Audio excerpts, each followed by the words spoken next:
The Baltimore Ravens are staring down one of the toughest days of the NFL calendar, cut-down day. And as brutal as it is, it's also a sign of just how competitive this roster is. We're not talking about a team barely scraping together talent to fill depth.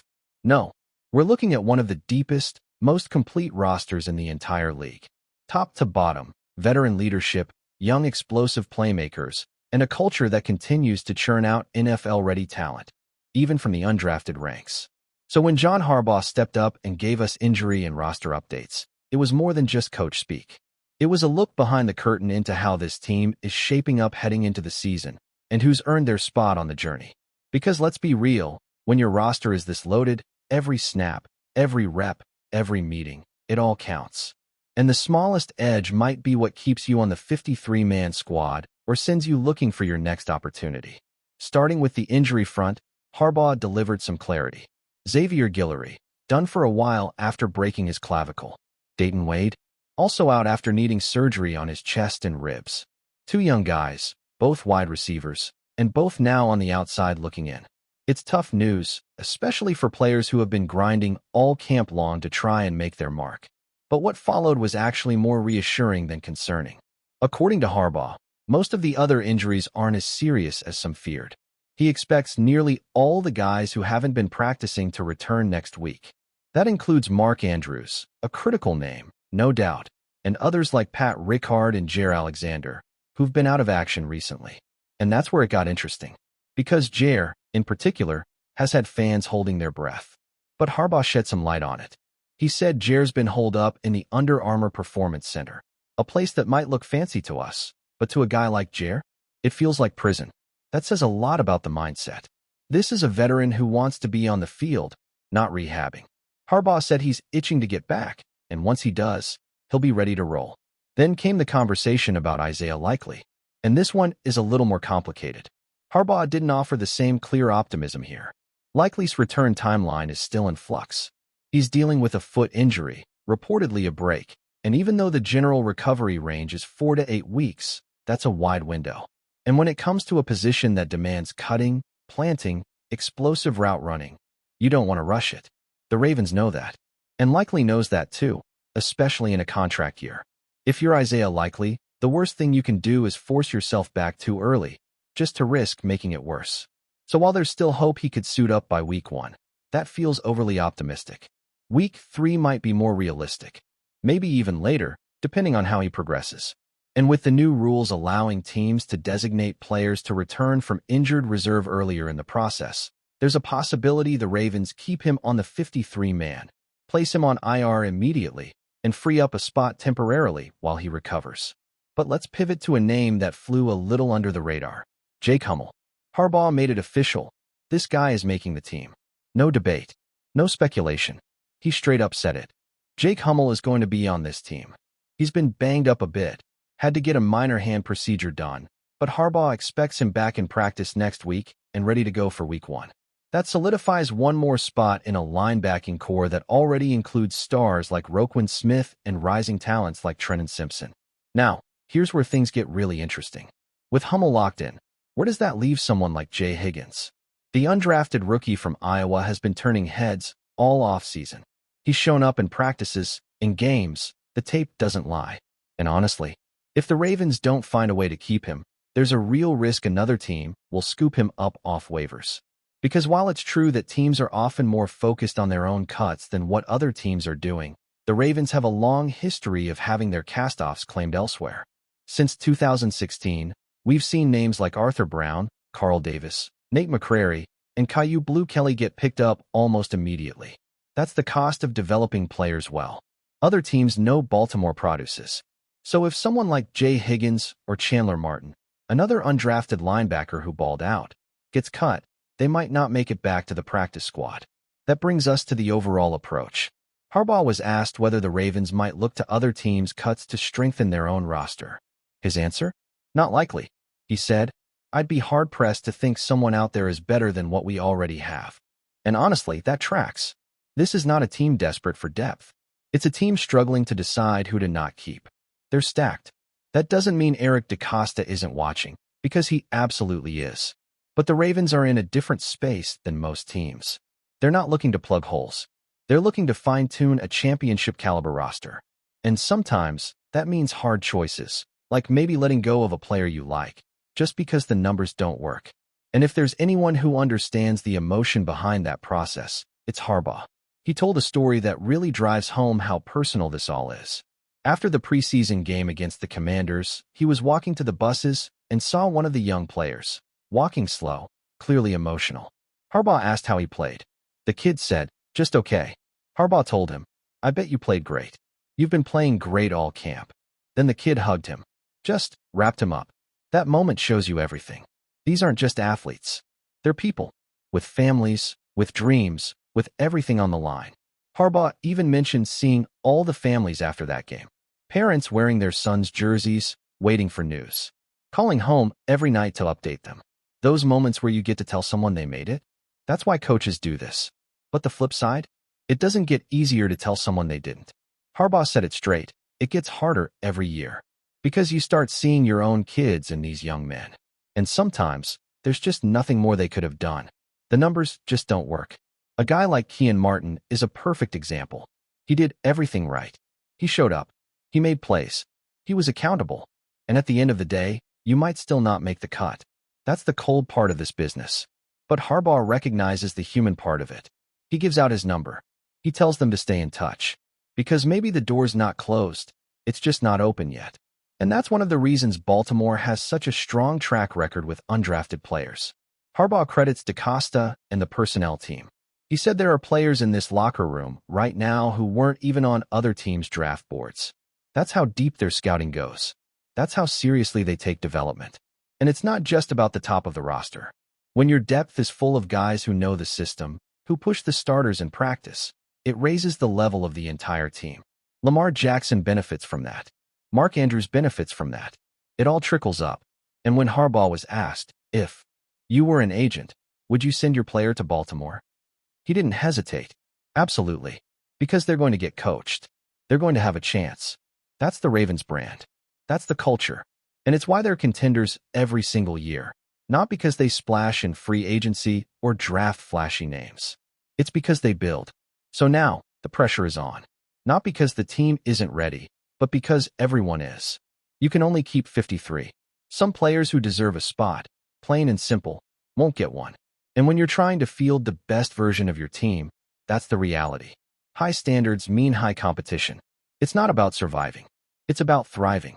That's what the Ravens are doing. And with the roster about to be finalized, we'll finally get clarity on who made the cut, who's headed to the practice squad, and who might find a new opportunity elsewhere. But make no mistake, this is a team built to win now. The foundation is strong. The depth is real. And Baltimore is coming for more than just a playoff spot this year. They've got bigger goals. And from everything we've seen in camp, they're built to chase them. Now let's talk about how the roster actually started taking shape. The Ravens didn't wait for the final whistle on cutdown day to start making moves. They got to jump on things early, waving 3 players right out of the gate. MJ Devonshire, Reed Holstein, and Baylor Cupp. A cornerback, an offensive tackle, and a tight end. All moved before the official deadline even hit. And what that tells you is Baltimore had already begun tightening up its depth chart. These weren't bubble guys, not really. These were long shots. The kind of players that, even if they flashed here and there, weren't really ever in strong contention for a roster spot. So their early release isn't just a procedural move. It's also a sign of just how stacked the competition has been this offseason. And honestly, when you look at where this team is right now, it's easy to see why space is at such a premium. They don't just have starters, they've got depth. They've got insurance policies behind almost every position. And even behind that, they've got developmental players who are pushing hard to stick around, either on the 53 or on the practice squad. It's a luxury not every franchise can afford. Now, the final decisions, those get brutal. You've got to weigh experience against potential. You've got to figure out how many guys you need at each position, not just for game day, but to get through an entire season. You've got to account for injuries that haven't even happened yet, roles on special teams, versatility, and fit. And then you layer on things like contract value, cap flexibility, and future upside. It's not as easy as best man wins. Sometimes it's best long-term strategy wins. Sometimes it's most reliable now wins. Sometimes it's, we hope no one else claims this guy because we want him back. It's that delicate. And that brings us to the big roster picture. What kind of structure do the Ravens even want for 2025? Because the scheme is shifting. The way they use their tight ends, the roles they want from their wide receivers, the packages they're building for both offense and defense, it all plays a part. Let's say you've got a guy like Isaiah Likely who might not be fully ready by week 1. You're not just deciding whether he's injured. You're deciding whether he's worth a temporary roster spot while he recovers, or if you can afford to stash him and plug in a backup for a few weeks. That's not just a medical call. That's a roster philosophy call. And it's not just him. Look at the linebacker room. Jake Hummel is in. Roquan Smith is locked. Trenton Simpson isn't going anywhere. Then you've got guys like Tavius Robinson, Malik Ham, and the rookies fighting for inside and outside linebacker spots. Jay Higgins showed out all preseason. He's done enough to earn a shot. But does the roster structure even allow for 5 inside linebackers? Most years it doesn't. Most years 4 is the sweet spot. But this year might be the exception. Because if someone like Higgins walks, he's not coming back. There are teams out there watching, waiting, checking the Ravens' cuts. Teams that would love to poach a young, explosive linebacker who already looks NFL ready. And that tension is real. Same thing on the defensive line. You've got your top 3 or 4 guys, no surprise there. But then you've got someone like John Jenkins. Big veteran presence. Anchor type. But does he make the final cut? Maybe, maybe not. It could come down to a handshake deal. A quiet, behind-the-scenes understanding that if the numbers don't work, you let him go temporarily, place someone like Likely on short-term IR, then bring Jenkins back once the spot opens up. That's how you get creative when your roster is loaded and you still want to protect your depth. Outside linebacker might be another area where decisions feel razor-thin. Odafe Owa, Kyle Van Noy, and Tavius Robinson feel safe. David Ohabo? That's where it gets tricky. His ceiling is massive, but he's struggled to stay on the field. Could the Ravens make a surprise move there? Maybe move Ohabo in a 1-for-1 swap. Bring in a more durable veteran who can contribute now? Harbaugh didn't tip his hand there, but it wouldn't be the first time Baltimore made a move that caught everyone off guard to strengthen a unit. Now flip over to the secondary. That's where it gets crowded in the best possible way. Marlon Humphrey, Nate Wiggins, Brandon Stevens, and Arthur Mallett. You start there. Then you add in names like Jalen Armour-Davis, Demarion Williams, and a guy like Kion Martin, who may not have been a household name at the start of camp, but absolutely earned his way into the conversation. Martin has been physical, reliable, and coachable. He's one of those players that makes it really difficult to say no to. And Harbaugh clearly sees that. If you're a team that has dealt with injuries to corners in the past, and the Ravens absolutely have, then keeping an extra guy like Martin just makes sense. Even if he's inactive on game day, he's an asset waiting in the wings. At safety, there's less room. Kyle Hamilton is a lock, of course. Same with Marcus Williams. Then you look at players like Geno Stone, Darius Washington, and rookies pushing from the bottom. A guy like Bo Braid might not make the cut this time, just played too deep into the final preseason game, and that's usually a tell. But someone like Sanusi Kane, who's been getting consistent reps, might be the one who sneaks in. That's the kind of margin we're talking about. A handful of plays across 3 games and a couple of weeks of practice might be what separates one man from staying or going. And then there's the offensive side of the ball. The running back room is especially interesting. We all know the top names. Justice Hill, Keaton Mitchell, Derrick Henry. That's your core. But then you've got an undrafted guy like Rasheen Ali, who made a huge impression on special teams. That could be the ticket.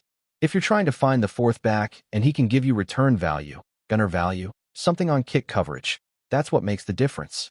Because if he gets cut, you know there's a chance someone else takes a flyer on him. That's where Baltimore needs to decide if the value of stashing him is higher than the risk of losing him. And we can't ignore the wide receiver room either. It's no longer a weak point on the roster, not even close. Zay Flowers is the real deal. Rashad Bateman, if healthy, brings a different dynamic.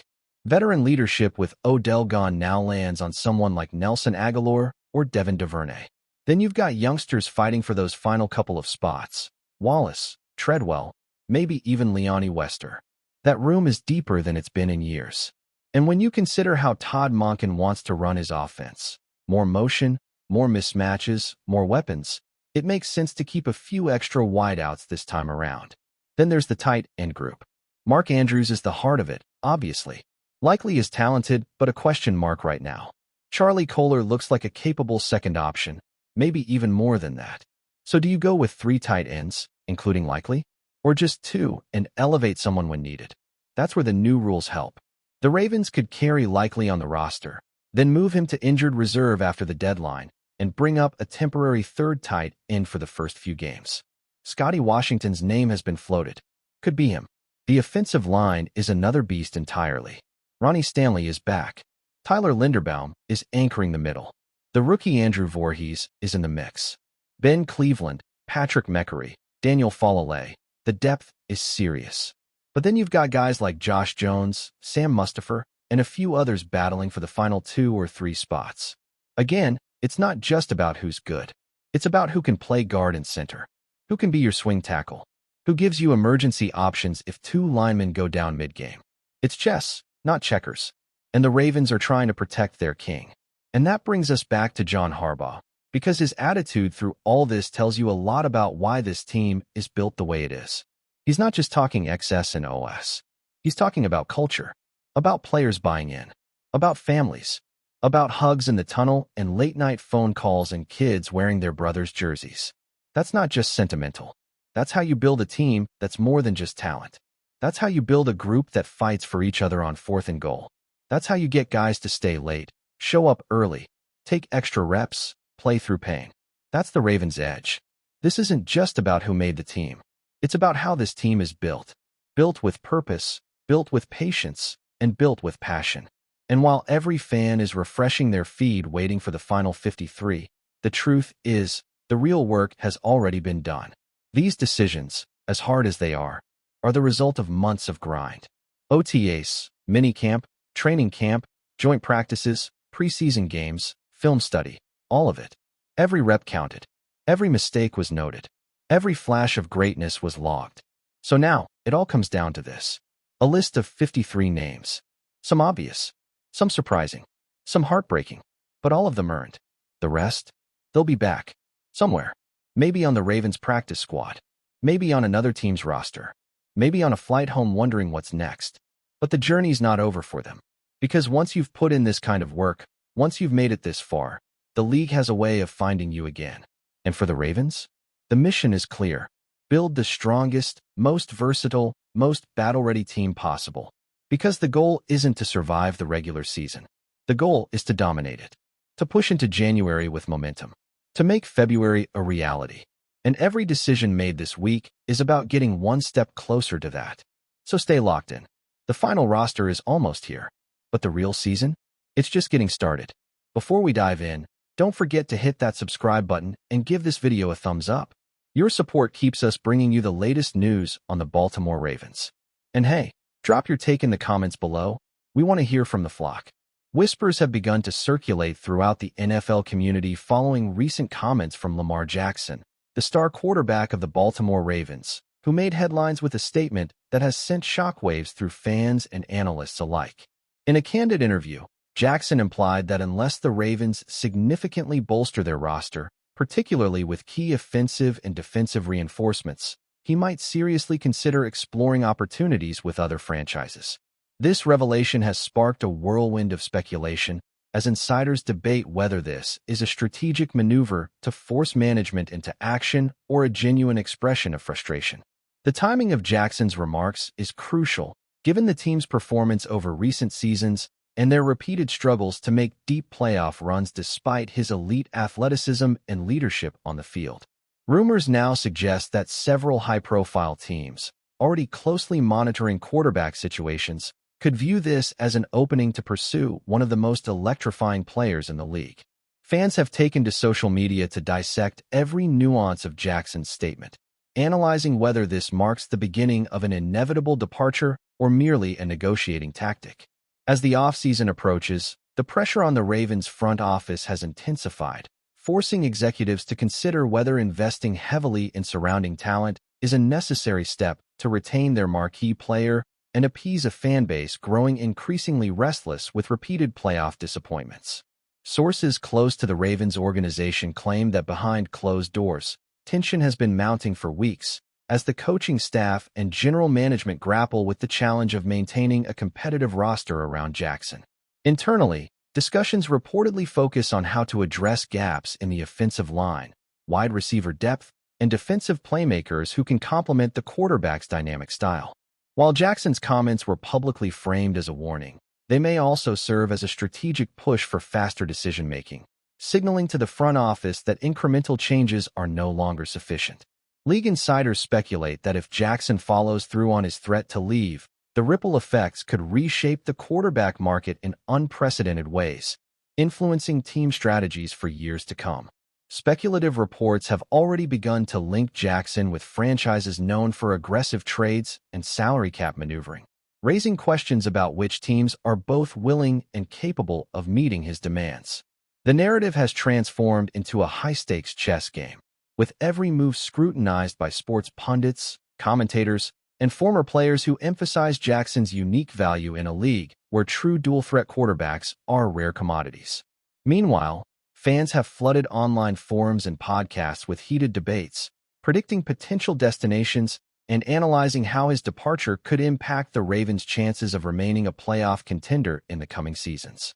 The ripple effect of Jackson's announcement is not limited to the Ravens alone, as rival teams may be recalibrating their long-term strategies in anticipation of a possible trade or free agent signing. Analysts have begun theorizing about the intricate web of potential moves, from draft picks to free agent acquisitions, that could either entice Jackson to stay or facilitate a high-profile departure. The media frenzy has intensified, fueled by the enigmatic nature of Jackson's remarks, which carefully balance frustration with optimism, leaving room for interpretation and conjecture. Industry experts are dissecting his comments, weighing whether they indicate genuine discontent with organizational priorities or simply a calculated tactic to elicit a stronger response from team management. Meanwhile, betting markets and fantasy football circles have begun to adjust projections, factoring in the possibility of Jackson switching teams and altering the balance of power in the league. Observers are closely monitoring any signals from the Ravens' front office, interpreting every press release, transaction, and cryptic comment from executives as potential indicators of Jackson's next move.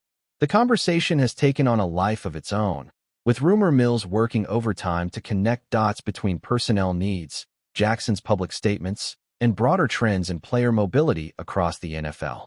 In this environment, speculation thrives, blending facts with conjecture as fans and analysts alike attempt to decipher whether this is the beginning of a seismic shift in the league or just a temporary storm of media hype designed to accelerate roster improvements.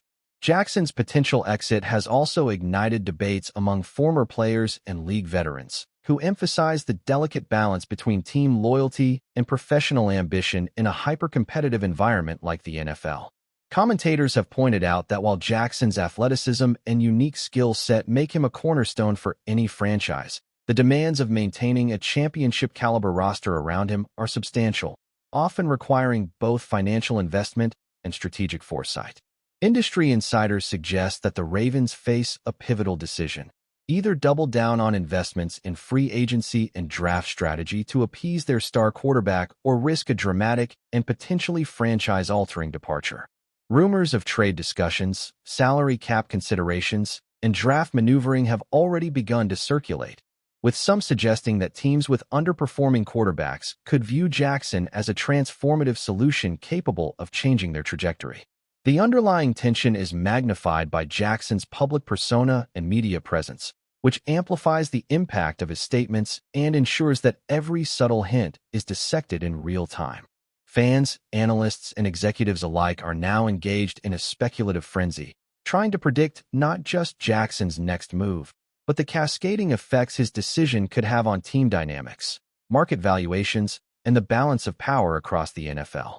As discussions continue, the atmosphere surrounding the Ravens remains charged, with uncertainty fueling both excitement and apprehension as the league braces for potential blockbuster developments. The uncertainty surrounding Lamar Jackson's future has created an atmosphere of intense anticipation as sports journalists, fans, and insiders attempt to interpret the true meaning behind his statements. The Ravens' performance in recent seasons, combined with Jackson's elite skill set, has made this situation particularly compelling, as the franchise faces both opportunity and risk in equal measure. Every move by the team, be it drafting new talent, signing free agents, or restructuring contracts, is now scrutinized through the lens of whether it will convince Jackson to remain or hasten his departure. The rumor mill continues to churn, connecting dots between Jackson's potential suitors, the Ravens' strategic priorities, and the league-wide implications of a high-profile quarterback swap. Analysts are weighing scenarios in which Jackson leaves Baltimore, projecting not only the potential destinations for the quarterback, but also the cascading effects on rival teams, playoff predictions, and even the broader economic landscape of the NFL. As debates rage on sports talk shows and online forums, Jackson's statements serve as both a challenge and a catalyst, forcing the Ravens to confront the difficult realities of talent retention in a league dominated by star-driven narratives. The confluence of player ambition, management decisions, and media speculation has created a perfect storm, one in which the line between rumor and reality is blurred, and every small signal could mark the beginning of a significant upheaval in professional football.